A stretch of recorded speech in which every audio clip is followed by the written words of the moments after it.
vou trazer Leon Denis no livro Depois da Morte, num texto intitulado Reencarnação, que será o preâmbulo do trabalho de hoje.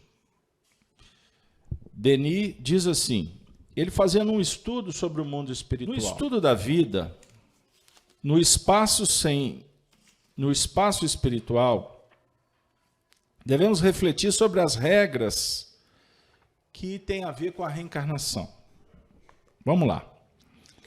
Todas as almas que não puderam libertar-se das influências terrestres devem renascer nesse mundo para trabalhar em seu melhoramento. É o caso da imensa maioria. Como as outras fases da vida dos seres, a reencarnação está sujeita a leis imutáveis. O grau de pureza do perispírito, que é o corpo espiritual, a afinidade molecular que determina a classificação dos espíritos no espaço, fixam as condições da reencarnação. Os semelhantes atraem-se. Em virtude desse fato, dessa lei de atração e de harmonia, que os espíritos da mesma ordem, de caracteres e tendências análogas, aproximam-se, seguem-se durante múltiplas existências, encarnando conjuntamente e constituindo famílias homogêneas. Quando chega a ocasião de reencarnar, o espírito sente-se arrastado por uma força irresistível, por uma misteriosa afinidade para o meio que lhe convém. É um momento terrível, de angústia, mais formidável que o da morte, pois esta não passa da libertação dos laços carnais, de uma estrada em vida mais livre, mais intensa, enquanto a reencarnação, pelo contrário, é a perda dessa vida de liberdade. É um apoucamento de si mesmo, a passagem dos claros espaços para a região escura ou obscura, a descida para um abismo de sangue, de lama, de miséria, onde o ser vai ficar sujeito a necessidades tirânicas e inumeráveis. Por isso, é mais penoso. Mais doloroso renascer que morrer. E o desgosto, o terror, o abatimento profundo do espírito, ao entrar nesse mundo tenebroso, são fáceis de conceber-se. A reencarnação realiza-se por aproximação graduada, por assimilação das moléculas materiais ao perispírito, o qual se reduz, se condensa, tornando-se progressivamente mais pesado, até que, por adjunção suficiente de matéria, constitui um invólucro carnal, um corpo humano. O perispírito, que é o corpo espiritual, torna-se, portanto, um molde fluídico, elástico, que calca sua forma sobre a matéria. Daí dimanam as condições fisiológicas do renascimento, as qualidades ou defeitos do molde reaparecem no corpo físico, que não é, na maioria dos casos, senão imperfeita e grosseira cópia do perispírito. Desde que começa a assimilação molecular que deve produzir o corpo, o espírito fica perturbado.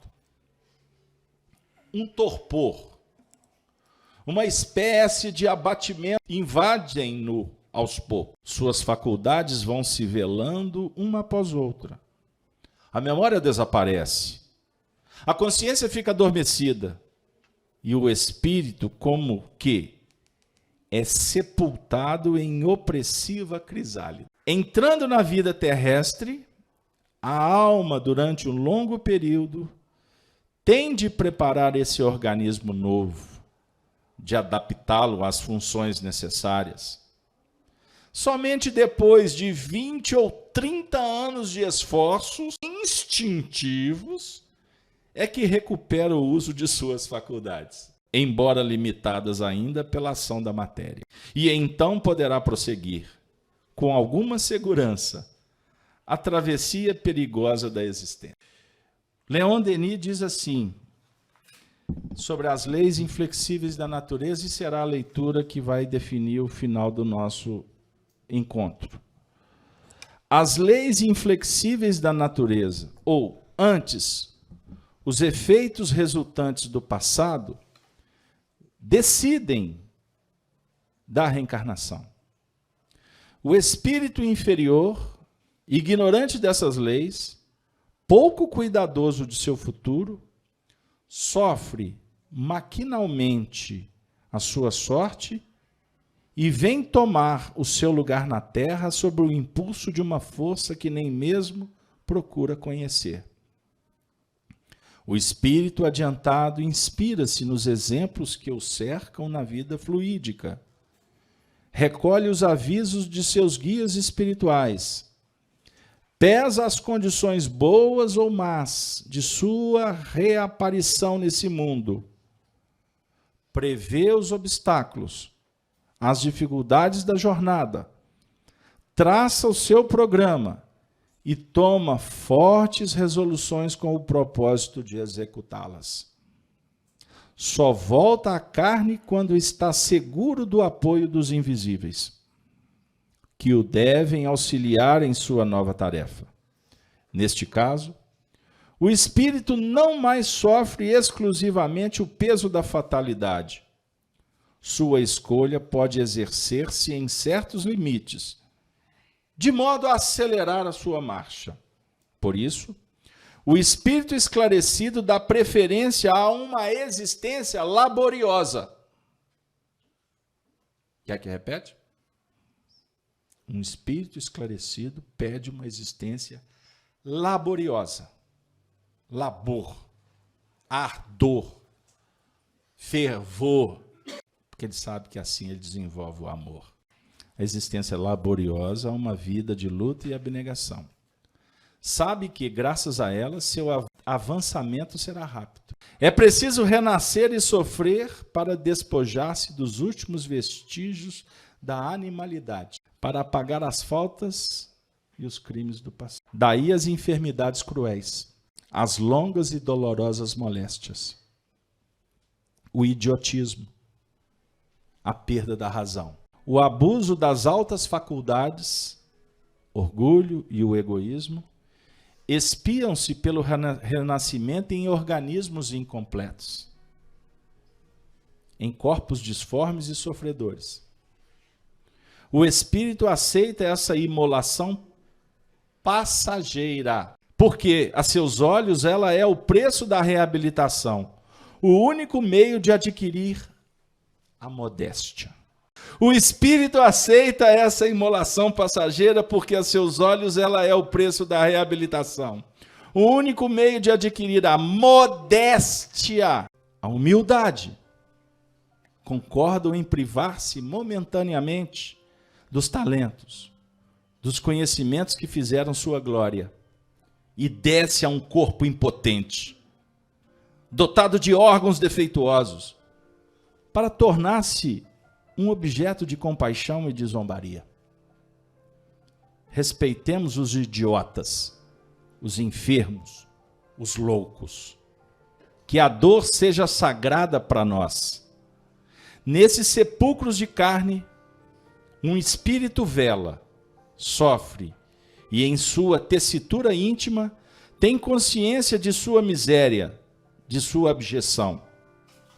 Tememos, por nossos excessos, merecer-lhes a sorte. Mas esses dons da inteligência que ela abandona para humilhar-se, a alma os achará depois da morte, porque são propriedade sua, e jamais perderá o que adquiriu por seus esforços. Reencontrá-los-á e, com eles, as qualidades, as virtudes novas colhidas no sacrifício e que farão sua coroa de luz no seio dos espaços. Assim, tudo se apaga, tudo se resgata. Os pensamentos, os desejos criminosos têm sua repercussão na vida fluídica, mas as faltas consumadas na carne precisam ser expiadas na carne. Todas as nossas existências são correlatas. O bem e o mal refletem-se através dos tempos. Se embusteiros e perversos parecem muitas vezes terminar suas vidas na abundância e na paz, fiquemos certos de que a hora da justiça soará e que recairão sobre eles os sofrimentos de que foram a causa. Resigna-te, pois, ó homem, e suporta com coragem as provas inevitáveis, porém fecundas, que suprimem nódoas e preparam-te um futuro melhor. Imita o lavrador, que sempre caminha para a frente, curvado sobre um sol ardente ou crestado pela geada, e cujos suores regam o solo. O solo que, como teu coração, é sulcado pela charrua destorroadora, mas do qual brotará o trigo dourado que fará a tua felicidade. Evita os desfalecimentos, porque te reconduzirão ao jugo da matéria, refazendo-te contrair novas dívidas que pesariam em tuas vidas futuras. Sê bom, ser virtuoso, a fim de não te deixarem apanhar pela temível engrenagem que se chama consequência dos atos. Foge aos prazeres aviltantes, às discórdias e às vãs agitações da multidão. Não é nas discussões estéreis, nas rivalidades, na cobiça das honras e bens de fortuna que encontrará sabedoria, o contentamento de ti próprio.